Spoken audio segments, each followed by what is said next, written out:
Hello and welcome to Wrestleopinionated. This is our weekly show all about the shows of AEW. We are your hosts. I am Morg and this is... Tetris fanboy Matt Strange, and this is... Going tall with orcs, Muir. How are you guys this week? Yeah, good. Boom, Tetris is strange. Boom, Tetris. I discovered the world... the hypnotic world. The hypnotic world of competitive classic Tetris, and it's wonderful. It's recent Tetris news has been like an anime. All classic Tetris, they have these proper tournaments once per year, but they've got like two proper commentators like it's wrestling, and these guys fucking love Tetris. And 2 years ago, the guy who'd won the tournament for 7 years was beaten by a 16-year-old who this year was in a tournament with two brothers who had never like competitively played before and entered it together. He gets taken out by one of them. The two brothers wind up in the final together. It's Tetris, mate. It's hypnotic. Like, you will sit there watching it, just going, boom, Tetris for Jonas and stuff like that. Like, just for dog.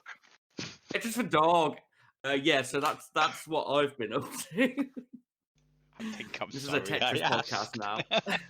Mate, watch this it. This is a Tetris podcast now. Sorry. As soon as anybody I said it to Muir and he was like, no. And then I put it on and he was like, this is really hypnotic. And you like an hour long set of best of 3 out of 5 and we're like, fucking come on, dog. Proper chanting by the end. It was great. Give it a go. So it might surprise you that this is actually a wrestling podcast, and Not as anymore. such, you would need to know that the way we review our Tetris, our wrestling matches, is with a tier list, which is how we do the do it on the fly. Come on. Give me a sec. Go on. the individual BTE dark. Individual matches in Dynamite and give Dynamite its overall score. Mr. Strange will now explain the tier list in some form or another. One moment. One little second. Oh no, I can't do the other two. Shit. I didn't actually have an exciting tier list, but I've tried to knock one out, but I'm not very good at remembering Japanese names. So it's the tier list you'll often see on YouTube channels or on Japanese computer games. Just alpha code, but it's scale. Our lowest ranking match is a D rank match. A D rank match is a match which you don't care about, or it's just a filler match. You know, maybe the story's not there, maybe the wrestler's not there. It's just, a D rank match, which I suppose is playing a game of Tetris on your own, not competitively in some world championship. Transitioning without a Tetris, mate. Transitioning without a Tetris. C rank match is your average rank match. It's what we come to expect from a good match. It should have enough story, enough good wrestling, or a little bit of a swing on either way. Like pretty much any Tetris game you could play with your friends. You're gonna have fun, but it could be better. It could be a B rank match, which has that more heart, that more story. You've got character. You care a lot more. The wrestling's great, like Green Tea versus Joseph in the Tetris Champs. Both of them have heart. It's the rise of a hero, and the match is good. That's what you want from your B rank match. An A rank match is the top of probably the weekly or monthly tree. It's got everything. The storytelling's good. The match is good. The moves are good. You care about it going in and out. Like Dog versus Pixel Andy in the recent Tetris Championship. Boo Andy. Yay, Dog. Something I didn't care about before, but after watching that match, I cared about their story, and that's what I want from an A-rank match. An S-rank match is a thing which only comes around once every now and then. It's the mind blower. We're going to discuss some later. The story is great, or maybe it's the accumulation of a story. They're telling it in the ring as well as in the background promo storyline. The wrestling itself is phenomenal. You tend to send gifs of it to your mates. Like Jonas versus Joseph in the classic World Tetris Champions a while ago. It was a rags to riches story. A young shonen protagonist, Joseph, never succeeding Tetris, rises up through the ranks as a young baby face to take on the established champ, who isn't even a heel. He's beloved, but it's his time to fall. And Joseph rises up. And that's what I want from my My storyline: 7 years of a champion being brought down by an underdog, and he doesn't take it bad. It's in his heart, and he cares. That's how you get an S rank match, boys. Thank you. I'll need to remember that analogy for later. For how you rank an S rank match. I will have to remember that. Yeah. More on that later. So moving on. Time for the news. Not a lot this week. I think there's only one thing that's particularly piqued our interest. Yeah, boy. Yeah. It's sounding even better. So is it Hard Justice, I want to say? It is. Yeah. Hard Justice Impact pay-per-view will be Kenny Omega and the Good Brothers, or as Muir referred to them earlier, the Budget Club. Keeping that is so good. The Carney Kings versus Rich Swann and the Motor City Machine Guns. My favourite TNA tag team. One of my all-time favourite tag teams. Yes, mate. It's going to be great. And Matt Striker will be commentating. Yeah, my boy. The internet hates him, apparently. When I was skimming through Twitter and things today, a few people like, oh no, Matt Striker. I'm like, how can you hate that weirdly verbose nerd man who loves wrestling? The one who cites both Dungeons and Dragons, Lord of the Rings, and Star Wars mid-match whilst calling it with the moves. And just so much excitement. And carries Vampiro every episode. I'm more excited for Matt Striker than the match. I've also got to say, is a lot of the internet are high on Mauro Ranallo. And so am I. But one of the reasons I like him is because he reminded me of Striker. Because he used to make Marvel MCU and Star Wars and Lord of the Rings and Game of Thrones references. So, yeah. I don't know, maybe we need to learn more of our sort of side of the nerd culture in than, Yes. Wrestling fans. So, moving on from the news. Social media, Mr. Strange. What have you got for us this week? I have actually found a little YouTube channel. I haven't ploughed too much into it because I could describe it as possibly heartwarming, real life with some heart-wrenching personal moments from a wrestler about an aspect of their life. And that's everything I don't watch.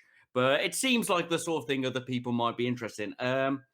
Anthony Bowens of The Acclaimed has a YouTube channel with his boyfriend called Michael and Anthony, where they sort of discuss their personal lives, and there's a lot of like coming out stuff. I believe Michael's some kind of model or some such, and Anthony has obviously had to come out again in the wrestling industry recently, and it's sort of their relationship diary in a weird sort of cozy way.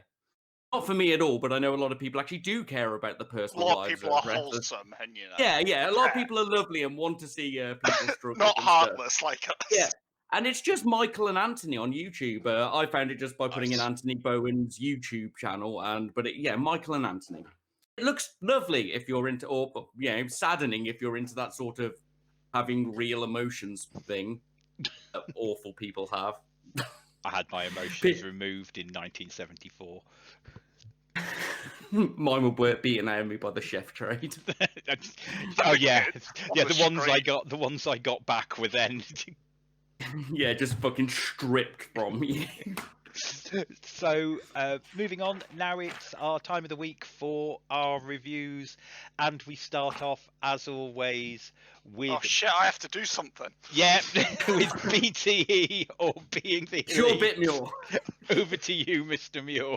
Oh, no. I don't have notes. Oh, no, I don't have any notes. Oh, no. No, I do. Right, okay. Right, this Being the Elite is probably... As much as the start is fantastic, and if you don't get a bit emotionally tired by the Eddie speech, if it doesn't like pull at your heartstrings, there's something wrong with you. The rest of it is quite poor, I would say. I think this was a difficult one because it was a Being the Elite of two halves. They did the heartfelt bit at the start. Yeah, they did their BTE tribute to Brody that was, I think, specific. Yeah. And then they did their usual BTE. Why is he so strong? Please, Spielberg, take me away from here. I cannot. Your feels are too heavy.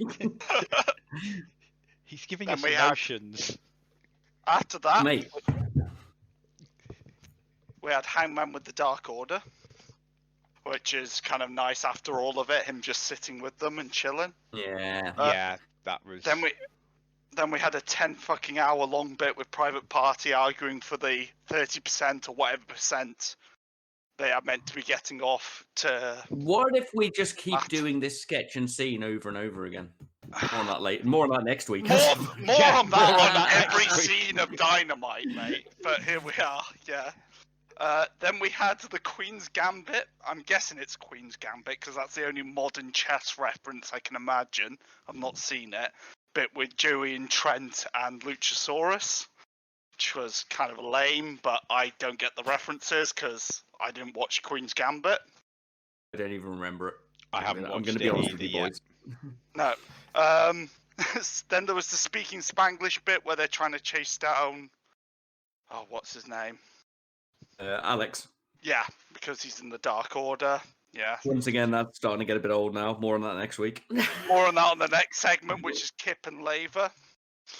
Lever, sorry. Oh, make that same joke again. Yeah, that's done. Then we had Vicky and Nyla stealing people's money as nuns. Which the Vicky bit of trying to be like sincere and stuff made me laugh. I'm not gonna lie. That made me tickle, mate. That was one of the better moments, Vicky and Nyla, to be fair. Yeah. And then Silver just fucking destroyed Marco in the tournament. Just kicked off his ball top instantly. And that was it. Yeah. I mean, he does have some of the best kicks in AEW. Yes, mate. So I kind of expected that. Yeah, sorry guys, this was rubbish. Apart from the start. I mean, I imagine they rushed a bit after the sadness, if I'm honest. I'm not going, oh boo them, how dare they? It's just more you know. Watch it for the Eddie speech at least. Because I'd say the Hangman bit. Yeah, it's okay. It showed some depth to him. I'm with Morg on this one. Him going in there and going, "Can I just sit with you?" Yeah, no. That was awesome. But definitely watch it for the Kenny bit. Not Kenny, Eddie bit. Sorry. So yeah, I'll make my feel. I don't want to give it a D. I want to give it an unranked. Okay. Yeah, it was a weird place for them at the end of, obviously a week where they were. I mean, they're still hanging around with Brody Jr. They were at Disneyland or something with him the other day for his birthday. That kid is on a just fucking tour of all their staff. So, yeah, you got to give him a pass. Yeah, pass. So yeah, we give that VT in unranked. Certainly go back, and I'd say that Nyla and Vicky is probably the highlight of the silly stuff. Yeah. Moving on from that, it's time for God. Mr. Strange's quickfire dark at the review. abyss. I think it's going to be probably very quickfire. Okay, right, here we go. We open up with Comoroto versus Jungle Boy. I'm still glad Comorato's there. I think he looks great. And Tony Khan has bought Jungle Boy's original indie music rights. So that Tarzan-y song he came out to is like a little gift to him, shall we say. Either way, solid big guy versus little guy. Jungle Boy's really good. I like Comoroto a lot. It's all right. I'm trying to get my pacing to speed through. I didn't agree with him submitting at the end, but I suppose they want to build up the fact Jungle Boy's got a submission. Now, Nyla Rose versus Alex Gracia. That was short. Moving on. Yep. Scorpio Sky versus Levi. Just read it. Levi looks like Phil. I don't even know which Phil I'm talking about. Anyway, move on. Those two were at least smooth together, but it's Sky, isn't it? It was a match +1, few slips, but a nice match. Brody Jr. and Marco bit, adorable, bit weird, but I'll allow it. As we've just said, this kid's going through everything with his family and his wrestling family. I'm not going to judge anything to do with that badly. Phoenix apparently somebody commented somewhere about that being lazy booking. I would just like to tell them to fuck off. It was just a bit of silly for Brody's son. That was all that was. Especially as it's his birthday, apparently. So his father died in this huge tragedy, and it's his birthday in like the same month. Can you imagine that kid can do what the fuck he wants? Yeah. I'm just saying. If he wants to ride out on the back of Cody or in a chariot pulled by Ten and Wardlow, he can do it. I don't care. And I'll allow it. Hang on, chariot pulled by Ten and Wardlow. I need to keep that for booking on the fly. Carry on. Sorry. It's the Chadliot. Fenix and Solo. This was a wonderful AAA match, if I'm honest. This is my first recommendation. You never know what you're going to get with Fenix. He's in the air, always pulling off these weird moves. He did a flip through the ropes, slip through Tierra's thing at one point that blew my mind. It was just some really good lucha, worth a watch. I have a new game, which is the Spot Phoenix's new move. Yeah, no, that's completely legit. Just like every match I watch, and I'm like, what the shit was that, Phoenix? I did a flippy thing. I handspringed over and did a little spring off the rope and flew through the air and did a cutter. Why? How? Louis Valley versus Cutler. I was actually complaining to my friends about D&D 5th edition as Cutler came out. So that's all I think of now when I see Cutler.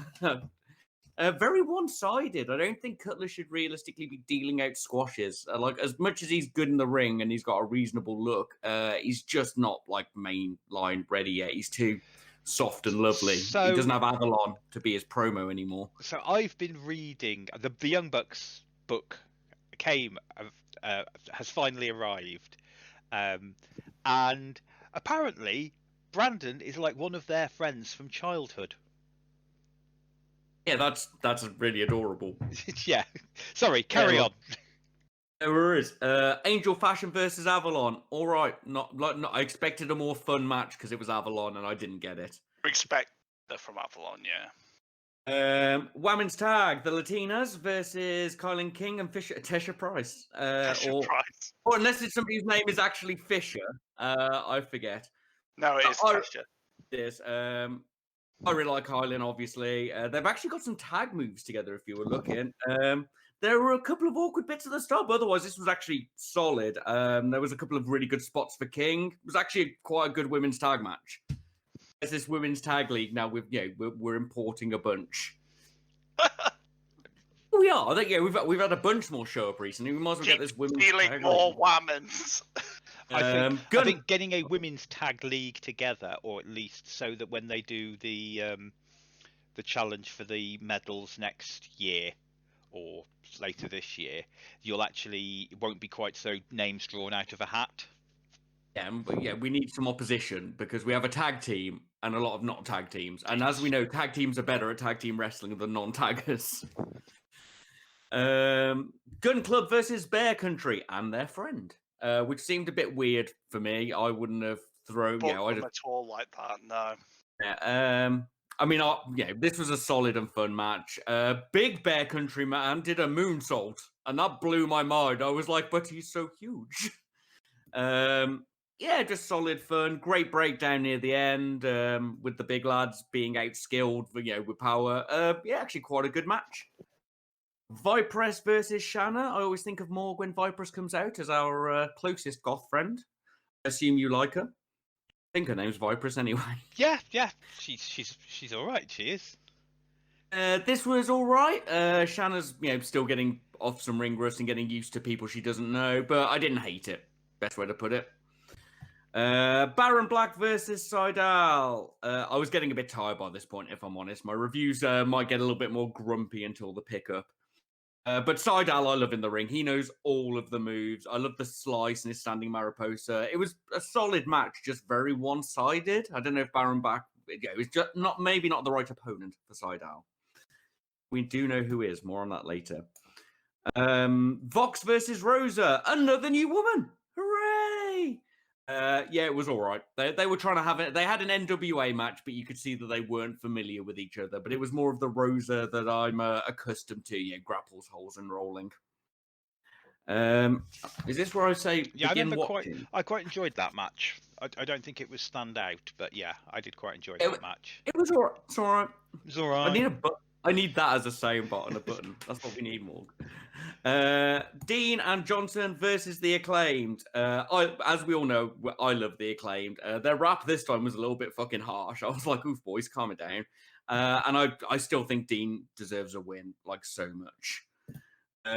Solid and smooth though. Caster righteously ate a lot of shit. He had the shit kicked out of him after all that bad talking. There was a moment where he did a catch and rope throw on Dean that was just phenomenal. Bowens is obviously probably the best wrestler there, and Dean got to eat quite a lot of shit for a bit, but then he had his kickback, which actually picked back up.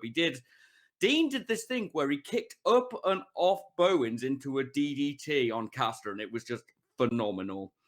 They both got some good spots, and they did a cool, and the Acclaim did another big, cool, like money taker style finishing move.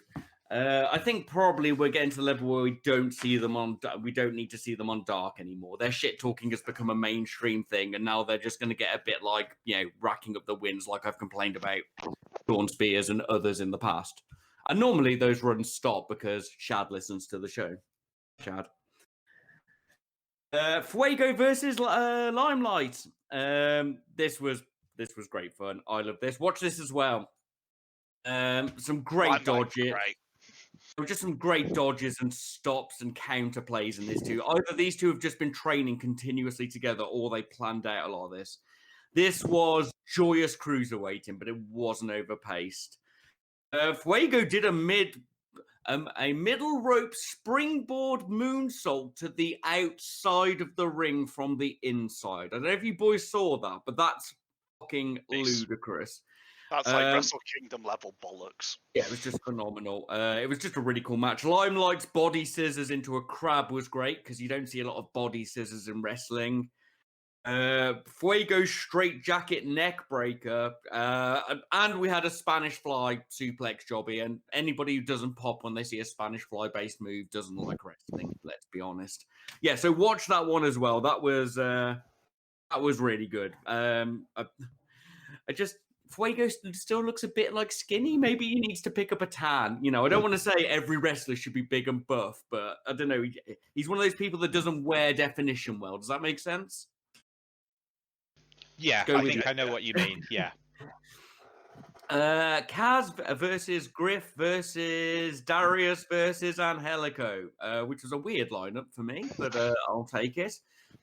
Solid. Everyone hates Angelico start. It wasn't bad, but it was 90% just Dario, Griff, and Kaz. Everybody's really good in that match, but it had no purpose. Kaz did read as the vet though, and we got that.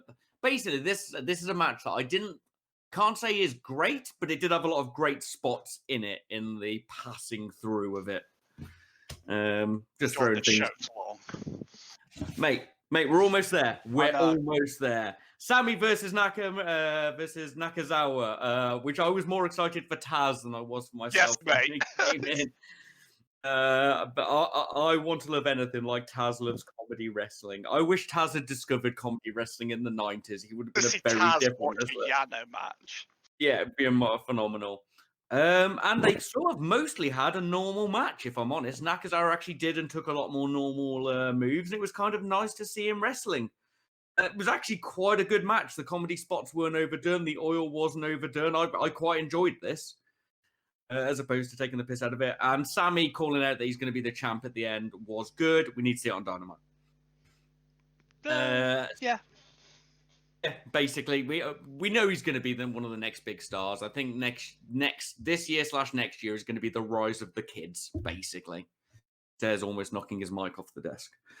5 versus Serpentico. Blessed Brody Jr. mocking Luther. That brought me great joy. He could do whatever he wants, as I said. Otherwise, it was all right. I've expected better from both of them in flippiness. It got the +1 for a Spanish fly, and I enjoyed Luther still bullying Serpentico to be used as a weapon, even though he wasn't in the match. But it wasn't the best, and I'm normally the one who likes the Serpentico Luther stuff because I find it comedy / shit. Gosh. That's it. That's it. My next page is the review for later. Hey! Wrestle Kingdom. Let's get into that. Yes, quickly, while I remember, I haven't had a chance to watch Wrestle Kingdom yet. Mate, That review will be a little late, I'm afraid, due to this week's shenanigans. If it does or does not happen, I'll understand. We watched 10 hours of wrestling in like 2 days. I can tell you the matches to watch, though. Yeah. Right, we'll take you up on that afterwards. Dark was all right. Yeah. Once again, when I finished it, nothing really stood out to me. No, but at the end, I think you're so exhausted, and because they didn't end on a high spot. Yeah, not to put down Serpentico and 5. They're both very good, but the match was inferior to some of the ones before. Like Daddy Limelight and Fenix, so they had to end. Well, it wasn't the end, but it was still a hype match. Would you like some good news, Mr. Strange? Yes. I've just had a look on YouTube. I have also seen how long Dark is next. Dark is only an hour and a half this week. No. Yes, I might watch it tonight. I'm literally dancing in front of my monitor right now. Right, let's carry on, boys. Right, yes. Moving on to Dynamite. Opens up JR, Schiavone, Excalibur and Jericho on commentary, and the first match is SCU, which is Kaz and Christopher Daniels with the Young Bucks versus TH2 and the Acclaimed. Bucks and SCU win with best Meltzer ever. What did you guys think of the match, and what rank did you give it? I'm going to open because I'm the Acclaimed fan. The rap on the way in with this one was great. Well, we John Cena, your Janettis made me laugh. I like a bit of inner jokes, bit of meta for the boys. SCU with your rap is crap lyrics, good times. A fast and solid clusterfuck start, but I was talking about this with Muir when we were watching some of NJP Dub. It was sometimes matches like this are just a bit too much for me. There's no weight to anything because it just keeps going. Yes, can't say I saw anything bad, but it could have just used a bit more pacing and just a bit of a better break, basically. There were some lovely rolling moments, and I think Matt Jackson was jealous of Silver's super rampage last week. It was solid and good, and like we got the Kaz SCU storyline and stuff, so it should probably be a B, but it was a C for me. I'm gonna have to let you boys make the decision on this one. I was very dejected when I started watching this because I just finished watching Wrestle Kingdom. That I came back to watch this, which is completely unfair on Dynamite, to be fair. So my first day of Wrestle Kingdom has ruined wrestling for me this week.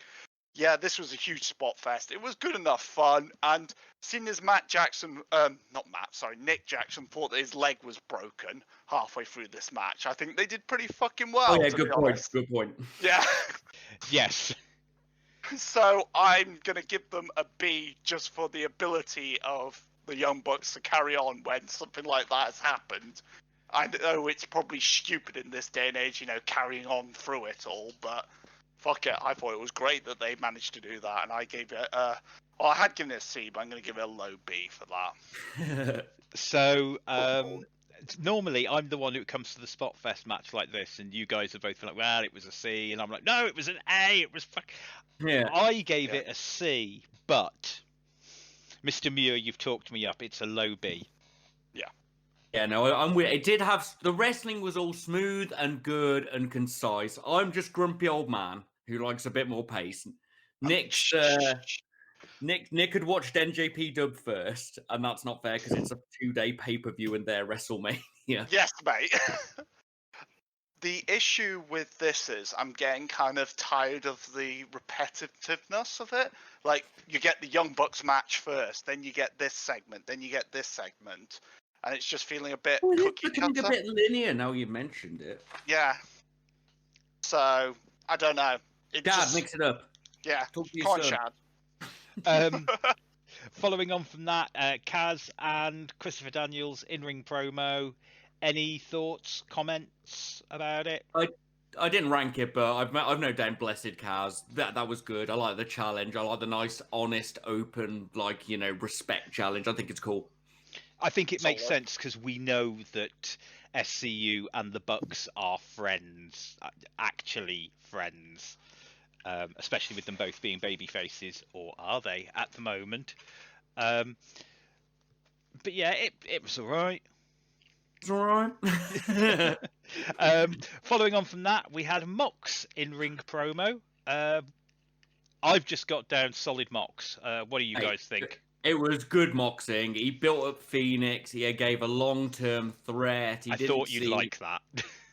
Yeah, no, but I've always said I enjoy old man cowboy Mox, basically, with a hint of housing estate. And I think that's what we got. This was proper classic good Mox, and I enjoyed it. Building of Fenix and saying, I'm not going to cause shit tonight just because I want this lad to get his chance was perfect. Yeah, that was a strong baby face from a badass baby face. That was really good.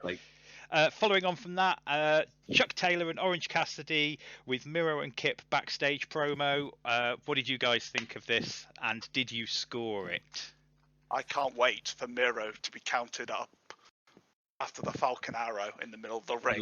And their shit.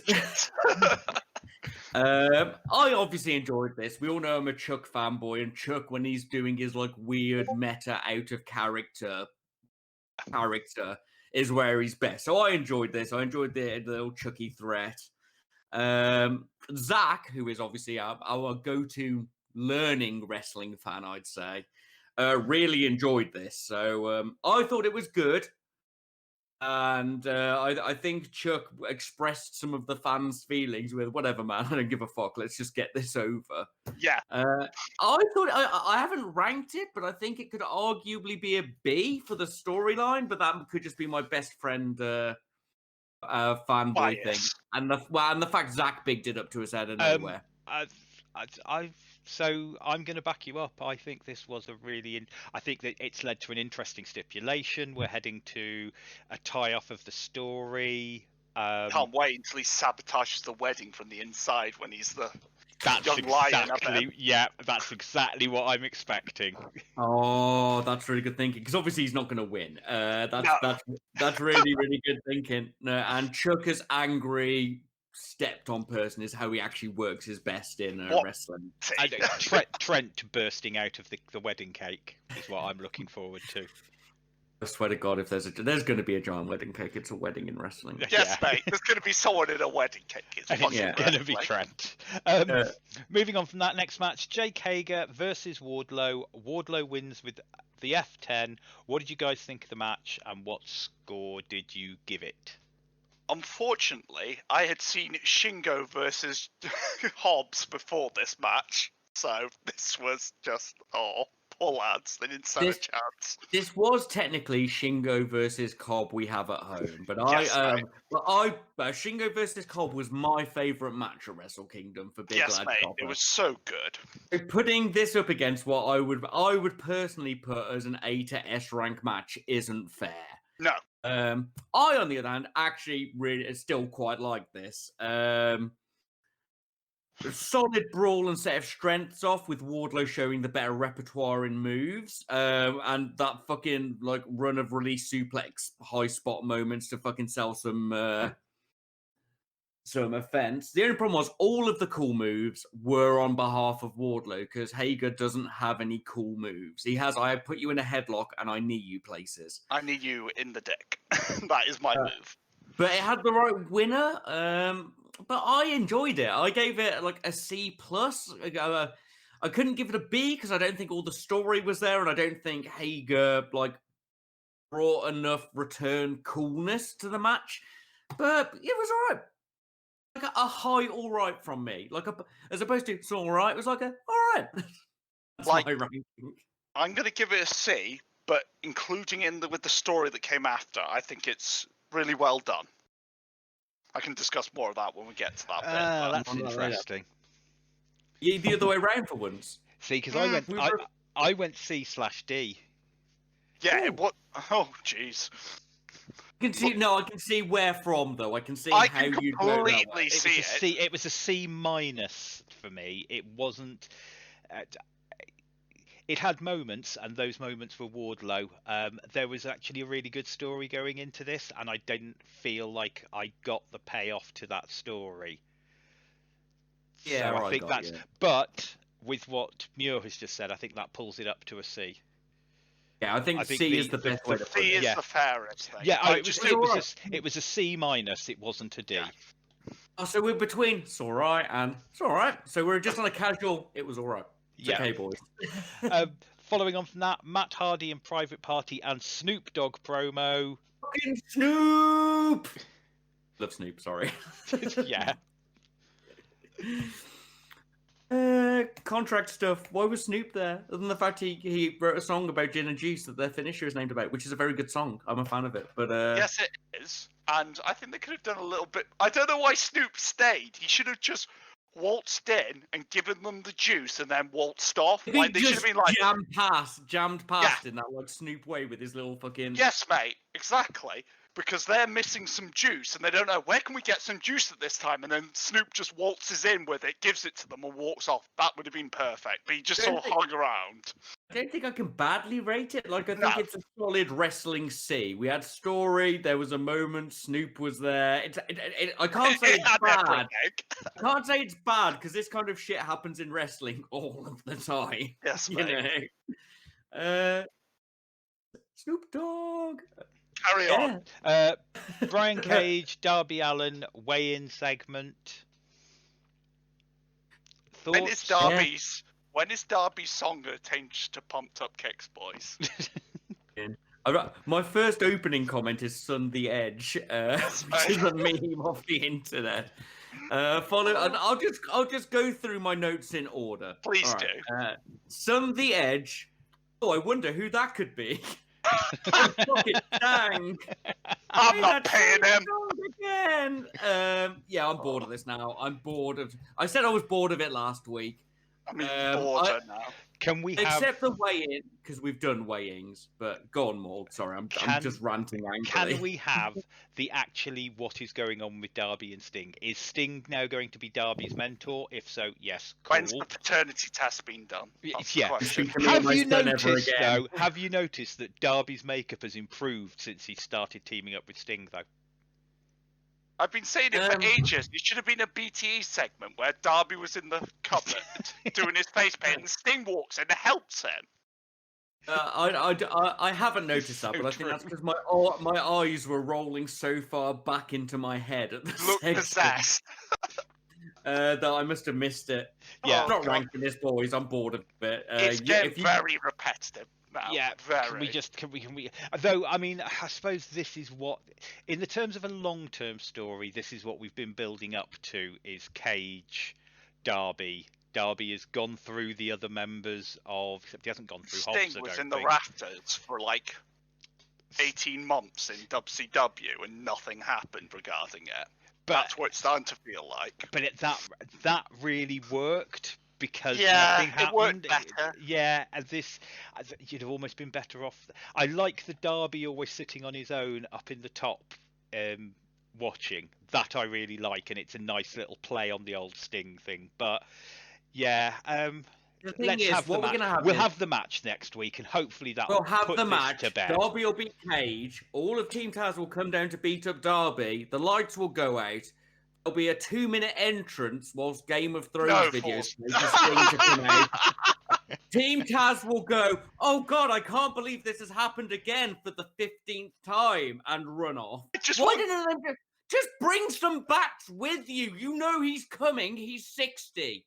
Hit him once. If he parries, his bones will turn to sand. Oh God, poor Steve Broden. Be nice. You boys have to rank this. I can't do it. I'm giving it a D. As much as I like Sting, it's a D. I'm sorry. I'm sick of it. Unranked.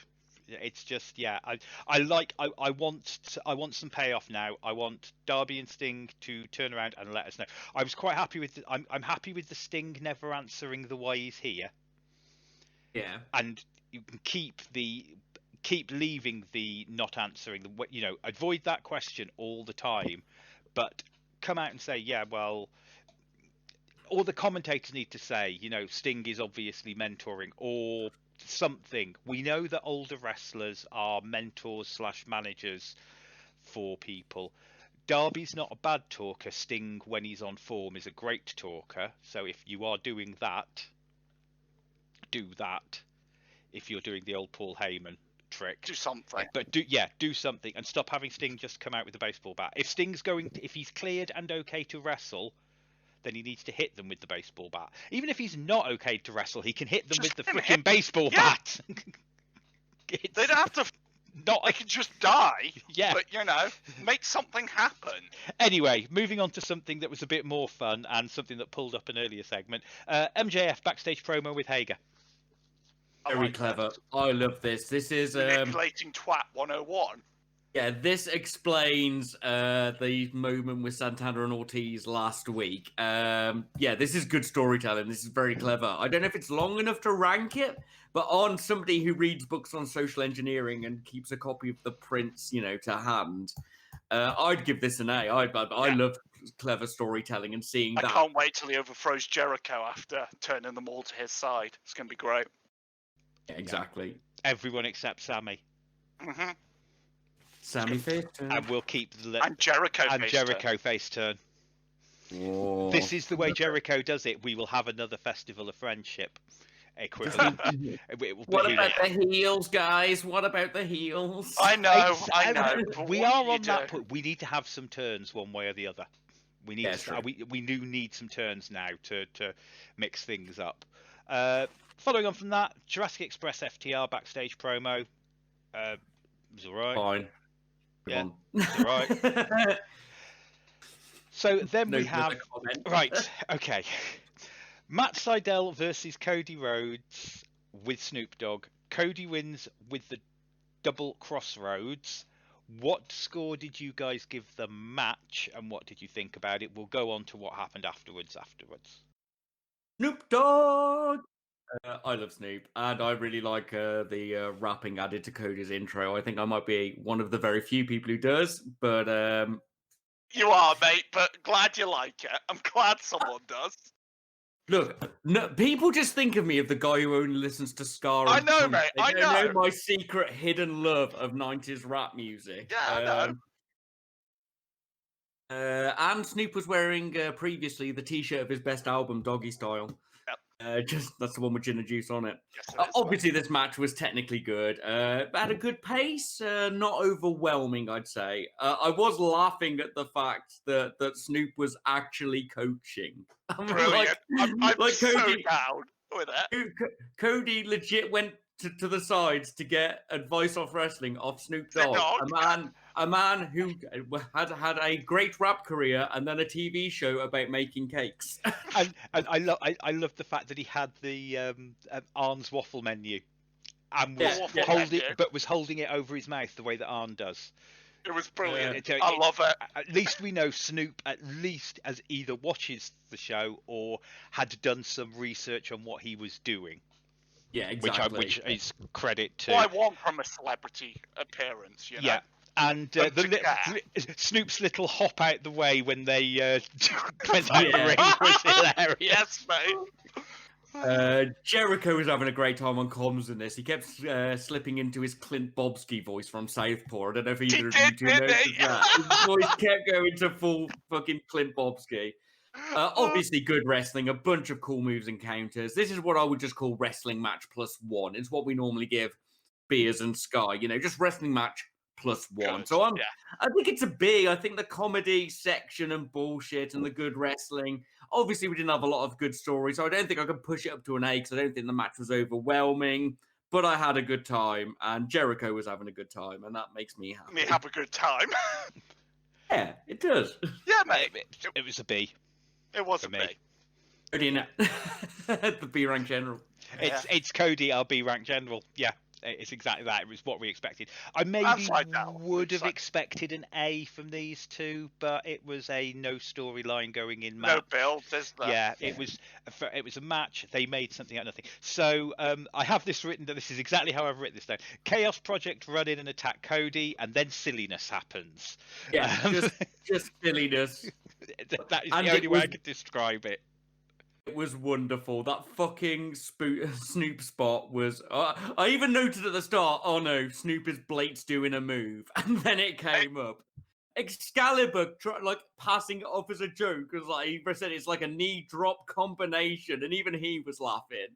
Jericho's shit talking Snoop, but then Snoop goes over to hug him, and even Jericho can't maintain character. Yes, that was hilarious. It was lovely. Well, I think they know each other from the music scene, so of course he's in character shit talking him, and then Snoop goes over to give his mate Jericho a hug. Yeah, and you could see the big smile on his face. It was lovely. And it was Serpentico that took the move. It wasn't like, some A-lister. As much as I like it. Wrestling. Yeah. This was wrestling. It was wrestling. It was great. I loved it. So, following on from that, Abaddon versus Shida for the AEW Women's Championship. Shida wins with the Tamashii. What score did you give this match, and what did you think of it? I have a complicated response for this. I'm actually quite positive about this match. Go I'm on, not super positive, but I'm quite positive. The wrestling, my opening is, the wrestling was all right, but it had a lot of heart. Like, they were trying. I really liked the under the ring spot. I thought that was fun. And they did get smoother as they got more comfortable with each other as the match went on. I hadn't seen a trap squeezing, after the bite. That was a move my old boss Macca used to do to me in the kitchen when we'd wrestle each other. So I quite liked seeing that. Abaddon had some great character work. And the pacing was fair. I am a bit worried that Shida bumps a bit like Kane now I've watched her a bit. Never quite a full bump, always down to the knees and forearms a little bit. I'm going to be watching that.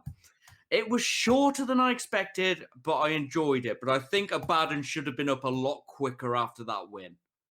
It should have been like a knockout, blah, blah, blah, Abaddon's back up. So I gave it like a high C, low B, because it had story. The wrestling was good enough. It had some fun.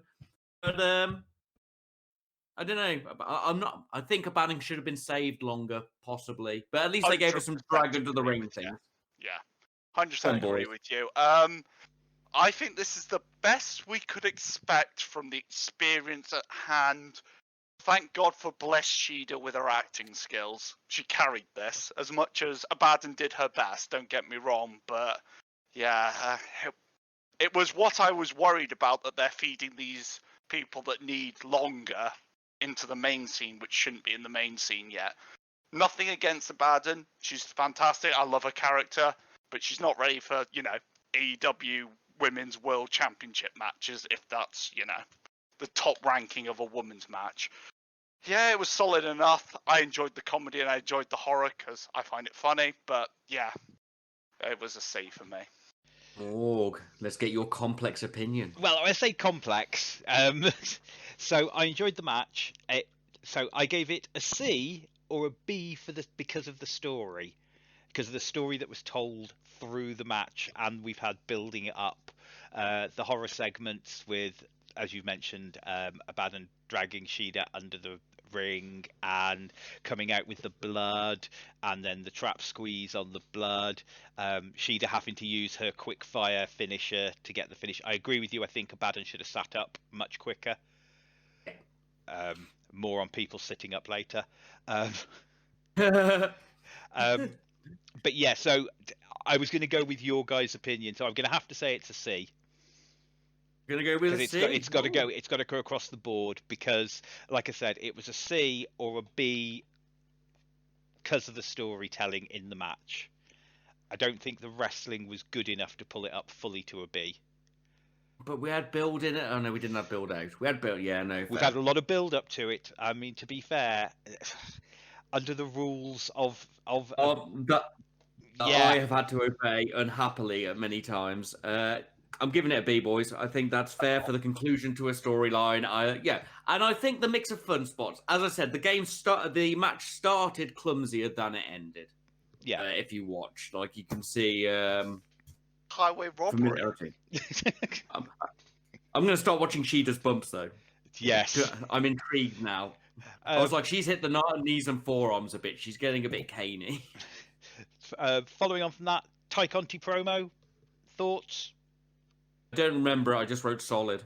Yeah, it was. So that's not a good sign. It's not a bad sign either. Hey, it's all right. Yeah.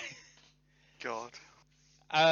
So then we move on to Fenix versus Kenny Omega with Don Callis, World Champion match. Omega wins with the one-winged angel. We will leave it there. What did you guys think of the match, and what score did you give the match? Obviously, this was great, and anybody who disagrees with me is wrong. Wrong. Yeah. I love Kenny's entrances. I think they're great. This was a AAA match. It wasn't an NJP. I've written Japan halfway down, but that's just due to the violence. Yeah. It was a full AAA title match. That's what this was. Lovely pace to start. Fucking Fenix's flip out of a spinning DDT was phenomenal. We had great chopper, and when Kenny fucking slapped Fenix out of the air over the ropes, that was fucking great. We did have a bit of a mistake on the comms. Excalibur stated that Ibushi has achieved greatness. That's wrong, Excalibur. Ibushi has become God. Get it so right. Everybody knows. Phoenix's middle rope diving headbutt springboard thing is still just...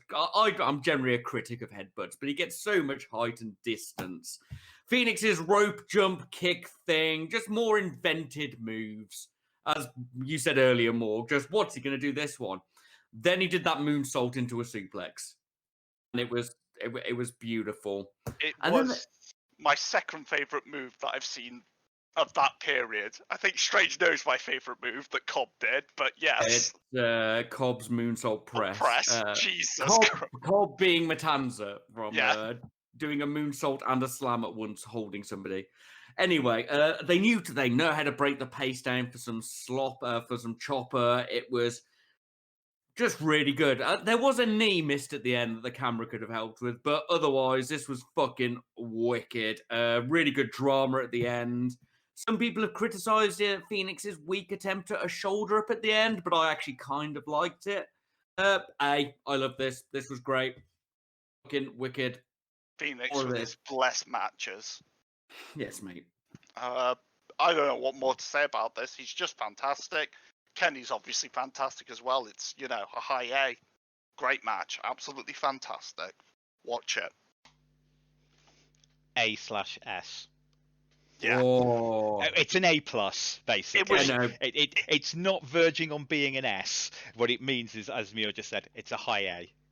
Yeah, it was fucking great. It was just fucking great. Everything about this match was wonderful, and it's just a bit of pacing. It's amazing how much just stopping to slap each other every now and then just really helps the impact of what comes afterwards. And these two both know it, and it's great.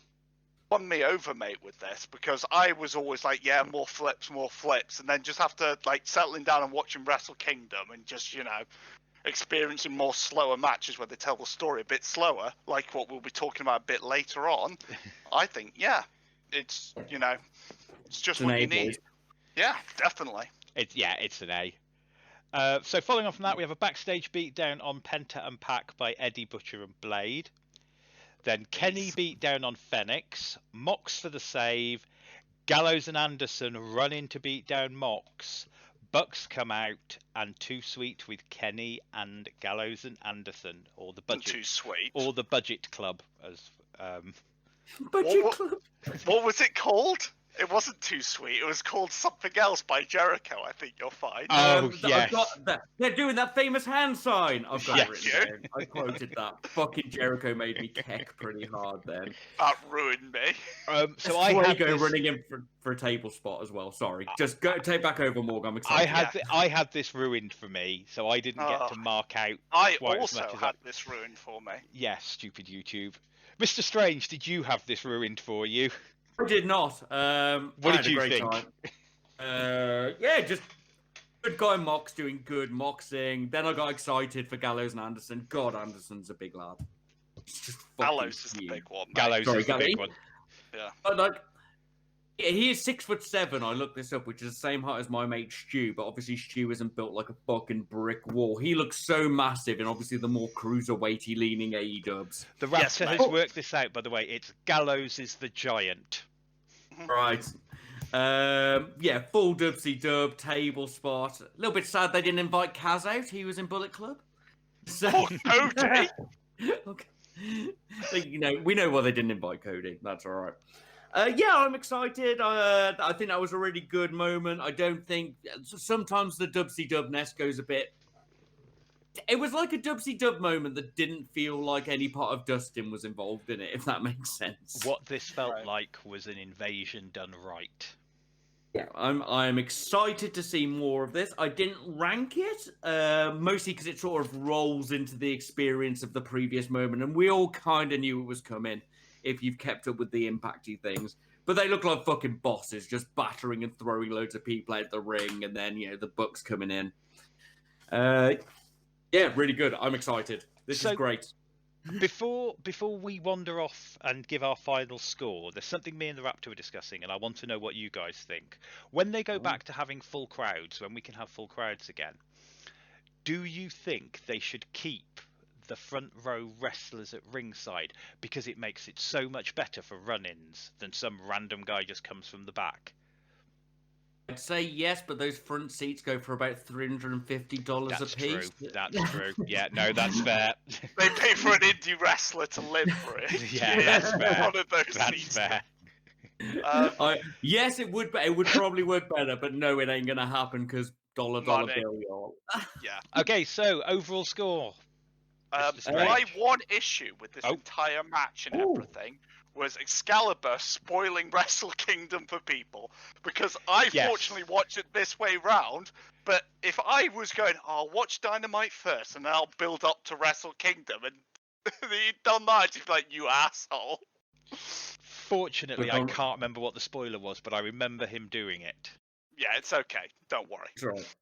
So we've got a very like weird looking review today because I've moderated things. We have 1A, 4 B's, 2 C's, and a D.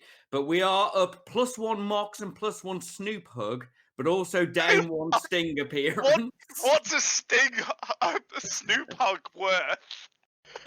1 Sting appearance, so they're cancelling they cancel each other out. Of course they do. I understand maths. The A takes out the D, 2 C's take out 2 B's, so we're at a B with +1 Mox. So it's a good B, guys. We had a really good show. We had a lot of excitement, just some of the slower paced things and some of the other bits which didn't fit as well. The storyline could have worked a little bit better, but we've got a lot of high highs and amongst the sea of it's all right. So yeah, it's a high B, boys. We're on our way to an A. Let's hope they capitalise on that tomorrow. Yeah. The only issue I have is it's getting quite linear in some ways. Quite a lot of it are the same beats, like the Bucks match, the Sting appearance. I'm just a bit worried with that. I'm hopeful. Now we've got. We are also in that famous wrestling holding pattern time. Yes, but if I don't mention it, Shad won't fix it. That's true. That's true. Because Dubsy are going to start kicking up now, and interesting stuff's going to happen there. I mean, they're not. Dubsy is currently being laughed at because Alexa Bliss threw a fireball. She's a wizard! Poor Randy. You can't take on an Evoker. You're only a marshal. How dare he try and think of fight to survive against any spellcaster in this day and age. Right, so before we wander off too much, this is that time of the week when we would normally answer the questions. This week, I don't believe we have had any questions. No, sadly not. I've had a week off. So if you'd like to send us questions, like to give us something to rant about, like to give us some ideas, give us your thoughts on the week, you can get in touch with us at wrestleopinionated@gmail.com, WrestleOP on Facebook, and WrestleOP1 on Twitter. And it's that time again for it's going to be, I think it's a 15-week run where we are going to be reviewing some of our favourite matches. These are not necessarily all S-rank matches. These are just some of our favourite matches. They're really not. Some of our favourite matches in history. This week, I think we can probably agree that we are actually reviewing something a bit special. It was fucking great. Yeah. The story, I wouldn't say it's S tier, but with the story, yeah. But that's what makes it. Undertaker versus Shawn Michaels, WrestleMania 26, I want to say off the top of my head. 25 was their first 25 match. Was their first match. It's the second match. Quick bit of history. So this is a match. Strange was talking about, an 8-year running match. This actually was a 2-year match. So at the end of the Royal Rumble preceding WrestleMania 25. No, sorry, preceding WrestleMania 24, when Taker won his first Royal Rumble, Shawn Michaels and Undertaker had a match at the end of the Royal Rumble.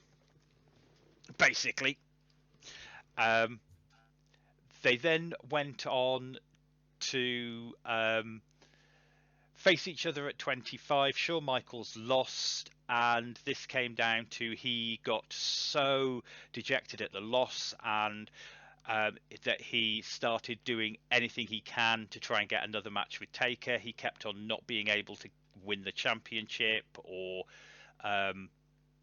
lost the Rumble, everything he could possibly do. Eventually he makes Taker lose the championship to make Taker give him the match. Taker then requests that yes, he will face Shawn Michaels again, but he will put the streak on the line and Michaels must put his career on the line. This was a match that was built up over like 3 years. It is arguable. Most people, or I say most people, a lot of people I've read reviews and thoughts of, say the WrestleMania 25 match is the greatest WrestleMania match of all time. That is whatever debate you want to put in. I prefer this match because of the story of everything, and it was two of my favorite old school wrestlers going at it with the streak versus career. So as this is one of the matches I've picked, it's over to you guys to give your thoughts on it, because we know I love it. Do you want to go first, Muir, or do you want me to go into my normal babble? Because I've got the most. I'm going to get my 2 initial notes out. Actually, I've got 3 notes I'm just going to get out the way before I go into the match. Okay. One, tombstones are shit, though. They are shit. They are. The Undertaker has incredibly tiny nips. And he does, though. For a man of his size, those nipples they're diminutive, and it's weird that I wanted to describe this match as a Japan match all the way through. So there you go. As you know, Morg, I throw out that as a description all the time. That's obviously Japan matches are more like this, because I don't think it was still AJPW at this point in time. Maybe still NJPW at this point. Anyway, on to the match. Fucking great silent face-off just into fucking brutal chopper at the stop. There was no fucking about. They were just not a sexy boy anymore, though, is he? I don't think it was a girly magazine. Thanks, Brett. Oh, carry on. Can't say that. I know. But you've got to remind people of bad things they did in the past. Yes, I wrote down the Trent corner cell, which is obviously the Michaels corner cell that Trent does. It's just a really, really well thought through match. The fact that Undertaker did the arm work before going up for old school, probably grabbed him and did that pull shoulder slam, which I've not seen it. Like the trap squeeze, I've not seen that in fucking ages, and it's great to loosen them up. And it's always a +1 for limb work for me, and they were both doing it. Like halfway through, Michaels is like, I'm going to take his fucking legs. Where he just kept working it was beautiful. Yeah, it felt like a proper heated struggle, and it was wonderful. Once again, I've got another note on the Undertaker's arm pull to shoulder. Great. Just fucking phenomenal selling all round as well. Taker was giving him every moment, letting out grunts that you could hear. I've complained about Moxley and other wrestlers not making any sound and how it makes it sound, seem weird. You expect the Undertaker not to make sound, and for this match, he fucking did. We had a strong figure 4 after the leg work. I mean, I did write down just roll over Undertaker, but that's me being a knob. Yeah. The pacing was strong. We had enough stops for chopper. We had enough stops for submissions that were all limb based off the build was fantastic. The powerbomb fall thing that happened at one point looked fucking awful. Yes, mate. The bit where weird observation of mine. The bit where Shawn, I keep wanting to say Shane. Don't say Shane. Shane looks a bit like Shawn, except not anymore because Shawn looks weird. But the bit where Shawn kicked, big kick, super kick, super kicked Undertaker, and he landed on the desk. Like, I have never seen a wrestler fall perfectly into the on a table situation. They normally sort of go and roll onto it or get pushed up. You just landed perfectly, didn't they? Yeah, they just went onto it. It was great. And the ending, just fucking Shawn hamming it up. Taker like, stay down. Yeah. Shawn does his fucking taunt. Taker loses his shit for a strong, angry finish. It was just great. Pacing, chopper, high spot, submissions, limb work. Things flowed and looked naturally, and they were both in character the whole time. They both sold for each other. And we know Michaels can play up and be a bit of a bitch in the ring at times. Yeah. He didn't. He was fucking in. Taker did the same. It was just great from start to finish. This was a fantastic choice, Morg. I think the build up to the first winding up of the circus for the big kick was fantastic. Big kick. Oh no, I've ruined it now. It's just going to be the big kick forever. Was absolutely fantastic. Yeah, this is like a Wrestle Kingdom final match. I know, obviously, these WrestleMania came first and all that. It's but sad that's that how we I can have just to compare wrestling to this modern wrestling because the old wrestling style has sort of been lost. I see what you're saying. Yeah, it's fantastic. It was really good. The story into this is fucking fantastic. There's a few tiny mistakes in the match, but nothing that you can hold them against, especially for a retirement match. They're fantastic. It's a solid S. So, I can't say anything else. This is just one of my all-time favourite matches. One of the first matches I made the Rap to watch. I made her watch 2 in a row when she first got into wrestling. 3 in a row. One of which is on this list. It's a certain Mr. Cena versus Phil. Thank you. Versus Phil. And then it was Taker Michaels 1 and Taker Michaels 2. Yeah, this is great. I love this match. It's one of my all-time favourites. It was so much fun to watch it again.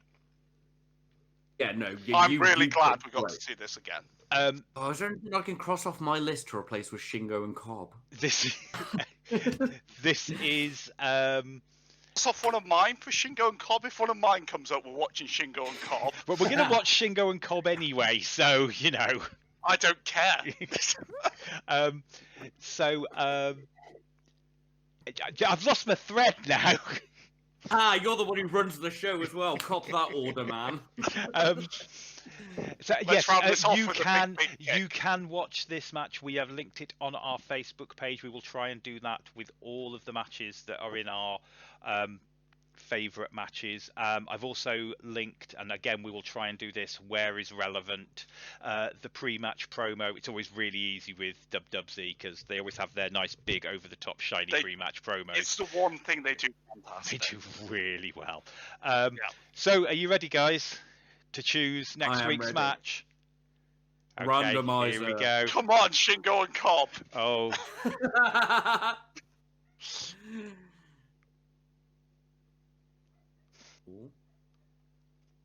He died. Oh God. Is it one of yours again? Nope. What is it? 2, 3, 4, 5, is it Shingo and Cobb? 7. It is Chucky versus Dwoggle. Or is it Zack Sabre? Jack Sabre Jr. from PWG. Oh! That's a great match, though, but I was hoping for the Swoggle. I showed Zach and Nick. I've seen it before. Versus Chuck again, so we were hyped for your expectation. But no, we're actually going to get a really good match between an angry vegan noodle and Chuck Taylor. A large meta sarcastic man. Oh, it's a great match. It's a great match. So yeah, there we go. Chucky versus Jack Sabre Jr. from PWG. That we will try our best to find links, and they will be on the Facebook page if you would like to watch the match beforehand. If you've not seen it, as it's one of our favourites, I do recommend that you watch it. I think that brings us to the end of the show this week. I would just like to say thanks to Anchor.fm for hosting the podcast. If you want to find us, we are Wrestleopinionated on Anchor.fm, Spotify, and on YouTube. Over to you, Mr. Muir. Thank you very much for listening. And if you want to send us anything, please send it to wrestleopinionated@gmail.com. WrestleOP on Facebook and WrestleOP1 on Twitter. Over to you, big kick. Hi there. Do you enjoy listening to me butcher the English language with my friends? Do you not know anything about wrestling, even despite being the person who learns the moves names? Thank you for listening. Do click that like button. Do click that subscribe button. If you're on YouTube, which I have to say because of the algorithm, ring that little bell. If you're on the other platforms, I don't know what Anchor's ranking system is because I have Spotify, but that has a ranking system. Click the little top bar things. We appreciate it. If you have other friends who like wrestling, make them listen to our show. My friend Robin once said that he got back into watching wrestling because of our reviews and how wonderful and lovely we are. Shad, if you are listening, please send us some money. I would like to buy a house at some point in my life. Back to you, Morg. So all that's left to be said is get ready for that big kick party.